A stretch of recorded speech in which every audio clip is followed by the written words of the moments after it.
குரு, கடைசியாக கேட்குறேன், இப்போ உன்னால் என்னை கல்யாணம் பண்ணிக்க முடியுமா முடியாதா? என்னடி பேசுகிற? நானே வேலை கிடைக்கல தான் வாடகைக்கு ஒரு ஆட்டோ எடுத்து ஓட்டிகிட்டு இருக்கேன். இதில் எங்கே உன்னை கல்யாணம் பண்ணுறது? என்னால் இப்போதைக்கு முடியாது. அப்போ இனிமேல் என்னாலையும் உனக்காக வெயிட் பண்ண முடியாது. நான் எங்கள் அப்பா பார்க்குற பையனே கல்யாணம் பண்ணிக்கிறேன்.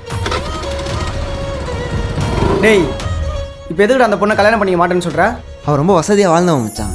என்னை கல்யாணம் பண்ணிட்டு கஷ்டப்பட சொல்கிறியா? இதெல்லாம் நீ லவ் பண்ணுறது முன்னாடியே வச்சுருக்கணும். நம்மள மாதிரி மிடில் கிளாஸ் பசங்களாம் லவ் பண்ணக்கூடாதுங்கிறது நான் லவ் பண்ணதுக்கப்புறமே தான்டா தெரிஞ்சுக்கிட்டேன். அவங்க அப்பா பார்க்குற பையனை அவள் கல்யாணம் பண்ணிக்கிட்டோம். அப்போ தான் அவள் சந்தோஷமாக இருப்பா. இப்போ அந்த பொண்ணு கிடைக்கலன்னு உனக்கு கஷ்டமா இல்லையாடா? கஷ்டமாக தான் இருக்கும். என்ன பண்ண சொல்கிற? எனக்கெல்லாம் சின்ன வயசுலேருந்து ஆசைப்பட்டு எதுவுமே கிடைக்காதுங்கிறது பழகின விஷயம் தானடா. அந்த மாதிரி தான் இதுவும் கடந்து போகும். அண்ணா கோயம்பேடு போகலாமா? உட்காருங்க. வரேன்டா.